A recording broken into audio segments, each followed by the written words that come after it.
Hey guys, it's 12:20 p.m. on October 13th, 2017, and I'm going to bring you some red flags from earlier this week that we need to start paying attention to because this fire is not even close to being contained yet. And let me give you the reasoning why we have to start paying very close attention to what is happening in California, because this is the Waldo Canyon fire from a couple of years ago. You guys, we did not pay attention to this. We did not. And the only thing that's distinguishing you from this being your house is whether or not we pay attention, because this can happen to any of us. This is not a forest fire.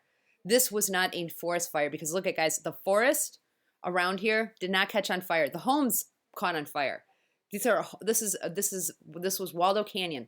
We ignored this. It's happening again in California, not just in one place in California, but in dozens of places in California. So here's what I want you guys to listen to.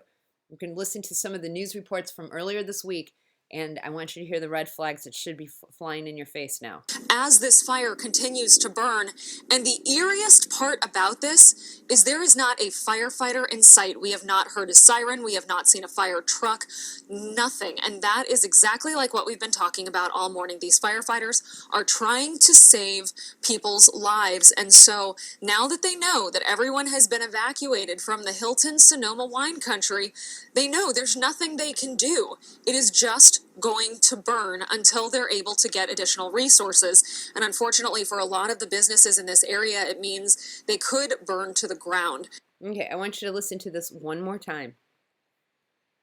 Like what we've been talking about all morning, these firefighters are trying to save people's lives. And so now that they know that everyone has been evacuated from the Hilton Sonoma wine country, they know there's nothing they can do. It is just going to burn until they're able to get additional resources. Okay, you guys, what you just heard here is messed up. I hope I don't have to explain this to you, but I'm going to just in case you missed it. Their objective was to save lives. Now that all those lives have been evacuated from the area, they're going to let it burn because they don't have resources. You guys, the state of California has resources to put out fires and to fight fires. There is a huge gap in what she just told you. Between evacuating the people and letting the fire burn, there's the role of the firefighter. So once the people have been evacuated, that's when they actually do their job description of fighting the fire. Now, you can say, oh, but Alyssa, the fires are too big, too many fires. Well, let's just take a peek at this map that we have here, courtesy of Google, which just happens to be zoomed in on this. These fires, guys, now this is current, it's in present, okay? These fires are not one.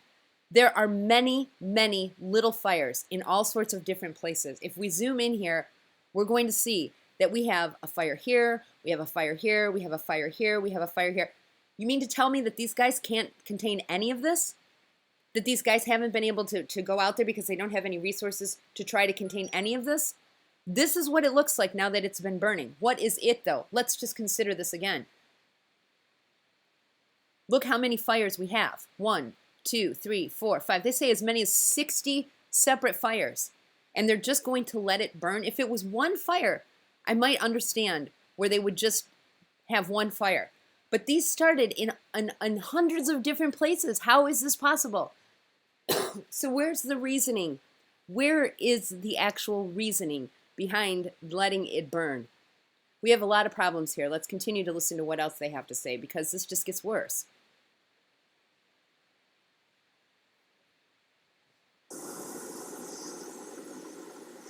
Well, Alan, CAL FIRE, Sonoma County Sheriff's Department, and Santa Rosa Police just briefed the media on what's been going on, and one of the most incredible things they said is still now, 17 hours or more than 17 hours after this fire broke out, they are still at 0% containment. Santa Rosa Police calling this a horrific and terrifying event for everyone in Sonoma and Napa counties. Now, we have some video for you from earlier of what they're calling the epicenter of the fire today. This is the neighborhood in Fountain Grove neighborhood. You can see an active fire. This is what we saw all throughout the afternoon. Firefighters forced to just allow homes to burn, saying that they just did not have enough resources, whether it was manpower or water, to take on the flames. So this happened over and over again throughout the day. Now, they said at this press conference they are still not yet in research and recovery mode. Okay, all the stuff that she just said there just sounds like disorganized vomit. If you use your head, first of all, there is no epicenter. I want you guys to see this. There has not been an epicenter. What's burning in Clear Lake is different than what's burning in Cloverdale, which is different than this part of Santa Rosa and this part of Santa Rosa and this part of Santa. You guys, we have an arson. This is an arson event. There have been these fires started at different locations. Okay, so that's one thing. Second thing is you don't go into search and recovery mode in the middle of the fire. But we're being told that these people are not fighting fires because they do not have the resources. You guys, you have to follow this logically. The progression of how you handle this is you evacuate the people. First, you get the people out of the fire. Then you start fighting the fire. Then you go through search and recovery mode. Why is she saying that they're not in search and recovery mode? How the hell can they be in search and recovery mode when they haven't even begun the firefighting mode? Guys, this is a logical progression. What we are being told here is mental distortion. If you accept what you're seeing on the screen here from these people, you're being brainwashed. This isn't how it works. They don't go into search and recovery mode until after they start fighting the fire. But this whole order of things, how you save lives, then you fight the fire, then you do search and recovery mode. This whole order has been jumbled up. And under the veil of not having no resources, since when has a firefighter ever been forced to let a house burn? These guys are literally standing at the scene here with their hoses watching this burn. You guys, this should not make any sense to you. Let's listen to this one more time, what she's saying, because this is perversion. This is mental fornication. This is completely mind screwing. Just briefed the media on what's been going on, and one of the most incredible things they said is still now, 17 hours or more than 17 hours after this fire broke out, they are still at 0% containment. Santa Rosa police calling this a horrific and terrifying event for everyone in Sonoma and Napa counties. Now, we have some video for you from earlier of what they're calling the epicenter of the fire today. This is the neighborhood in Fountain Grove neighborhood. You can see an active fire. This is what we saw all throughout the afternoon. Firefighters forced to just allow homes to burn, saying that they just did not have enough resources, whether it was manpower or water, to take on the flames. So this happened over and over again throughout the day. Now, they said at this... So this was like the first day. I'm sorry I'm bringing this video to you so late, you guys. I didn't even know what to anticipate here. But that was the first day. Look at how big these fires have gotten. Look how much they've spread. And look how many fires there are. So there's a whole bunch of problems here. Not only are the excuses that they're giving you in the news complete nonsense. They are illogical. They are non sequitur. Your brain should hurt after hearing that report. Okay? And I'm going to play more because we're not done yet. Okay, the whole mantra that they have to save lives and then let the fire burn is it's so counterintuitive. My physical reaction is to scream and to curse and to swear, because people are buying this. But I want you to look carefully, guys. Look at this. I want you to look carefully at the outline of where these fires are burning. This could not have happened because somebody threw a cigarette out the window. I'm sorry, guys. If you throw a cigarette out the window here in El Dorado National Forest, the Plumas National Forest isn't going to go up. And the Mendocino National Forest isn't going to start burning. And east of Fresno, this isn't going to be burning. There's something completely diabolical happening here. Now let's listen to the rest of what they have to say, because this is just mind-blowingly disgusting. Press conference, they are still not yet in research and recovery mode. They're still... Again, she said they're still not in search and recovery mode. They have it at 0% containment. How can you be in search and recovery mode before you even begin having it in containment? How can your firefighters be forced to let everything burn and then have any expectation whatsoever that you should be in search and recovery mode. There's no search and recovery mode. You don't do search and recovery mode until after the fire's put out. What, are we crazy?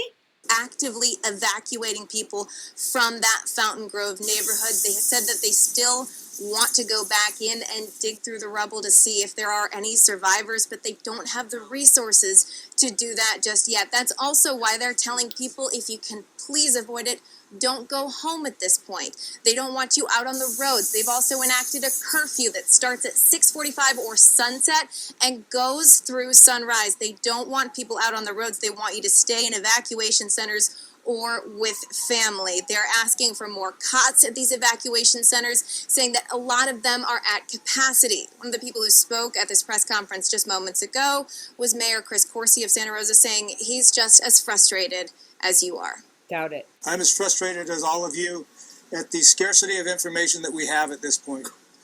I want to know how many people have died, how many people have been injured, how many people are in shelters, how many people have been evacuated, how many structures have been lost.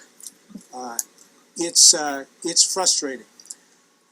On the other hand, for the last 17 or 18 hours, our personnel have been out there doing the job of saving lives, and that's got to come first. The job of saving lives does come first. Nobody's going to disagree with that. But a firefighter's job of saving lives is to fight the fires. If they are at 0% containment, you guys, this was day one. If they were not containing that fire on day one, all it's going to do is jeopardize all the lives of the people as it spreads out. Now, unfortunately, another one of the mantras is the wind, and we're going to check into that in a second here. We also heard at this press conference from Congressman Mike Thompson, who said he took a helicopter tour today and he is sending video personally to FEMA and the White House so people know just how bad things are here in Santa Rosa. We're live at the Santa Rosa Fairgrounds. Susie Steimel, KPIX5. Okay, what we have to do now is go to hear about the second level of information that's coming to us. We are hearing about these wind speeds, supposed wind speeds that are keeping these guys from fighting these fires, okay? Now, don't get me wrong. I absolutely 100% know and believe the eyewitness reports because they are measurable on these wind speed indicators, on these personal weather data stations, and on the various metrics that we can use. There were wind speeds spiked. You can see these wind speeds in Santa Rosa did get up to 26, 30, some of them 40 miles an hour, depending on where they were, for a few hours. That happened at the start of these fires. Okay, we can see that. But then the wind speeds dropped down. Now, the fact that they're spiking up occasionally, at the most they're spiking up between 6 miles an hour to 21 miles an hour, and then they're dropping back down. So for the last 24 hours, the highest wind speed has been the gusts. The gusts of the wind speeds have only been to 10 miles an hour. Now, I'm not saying that's an easy speed to fight the fires in. But if you look at the news reports, they're saying at the mercy of the wind. This idea that the wind, they've even reported that the wind speeds were up to 80 miles an hour. You guys, that's a freaking hurricane. That's a hurricane. They're reporting hurricane strength winds. I'm not saying, you guys, listen. I'm not saying that 40 miles an hour and 20 miles an hour, and here we have 22, the highest peak we got here is 22.6 miles an hour. I'm not saying that those are not significant winds. I'm just saying that since the news is reporting that they can't put out any fires because the wind speeds are so high, I'm just saying that they haven't been that high. Okay, the beginning, yes, when they started this fire, when they unleashed these weapons or whatever they're using to get these fires going, because I'm sorry guys, you may not like to hear this, but you don't get 17, 22, 60 fires starting all across an entire state at once without doing something to ignite it, okay? So you may not want to hear what I have to say there, but you guys use your brains. These fires didn't start independently in different locations by accident. So what I'm telling you is, yes, we do see that in the locations where these fires started, we do see these crazy wind patterns that just picked up out of nowhere. It goes literally, look at this. Let's look at this carefully. At 8:56 p.m. on October 9th, the wind speed was 0 miles an hour. And within 3 hours, the wind speed picks up to 26 miles or 22.6 miles an hour. okay? But it drops down again. Now, this is the time when the firefighters should have been out there, okay? This is not the first 20. This is just within like 6 hours of this fire, okay? Within 6 hours of the fire, and the videos are consistent with this. Within 6 or 8 hours of this fire starting, they had a huge window of time here. They had a huge window of like 12 hours where the highest spike after that for like, look at, see, here's the 24-hour period. 24, this is almost 2 days. They had no spikes. They could have been putting out the fire here, but you hear them say that they don't have the resources, that they're busy evacuating people. They're not busy evacuating these people. There are even reports that some parts of the county haven't been evacuated. You guys, there's something super wrong here. Super wrong here.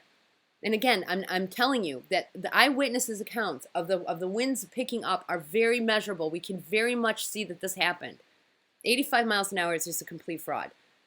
You show me somewhere where there's been hurricane strength winds, but I'll show you where the wind speeds did pick up to 25, 20 miles an hour. Not 85. I mean, that's just ridiculously absurd. But the wind speeds did pick up, and this is out of the blue for no reason at all.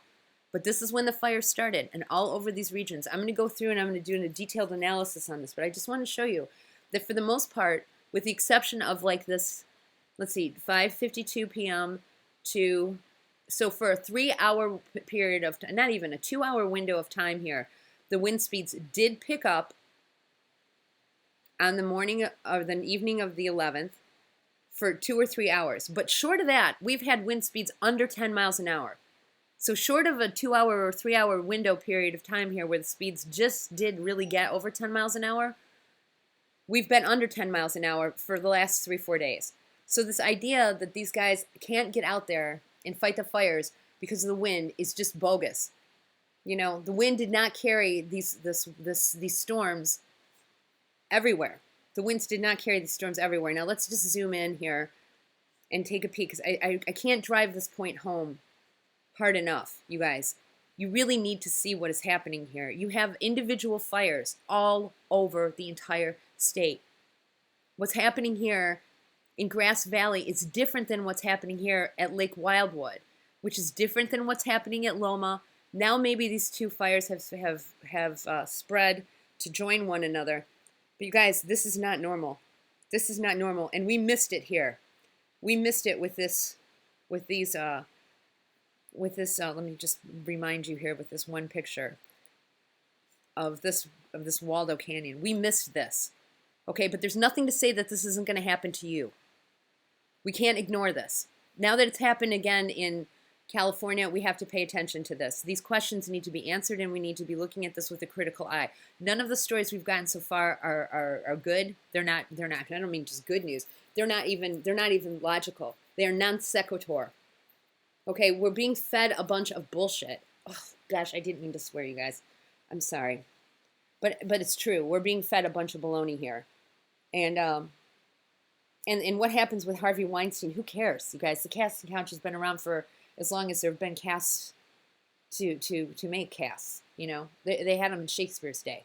Give me a break. This is absolutely absurd. We need to demand some answers and look at this with critical eyes and thinking, because we aren't getting the whole story, and this is a very bad, ugly, brutally disgusting story that's unfolding, and there's nothing to keep you guys safe if we don't all start looking together at what is really happening here, because we're getting fed a bunch of lies.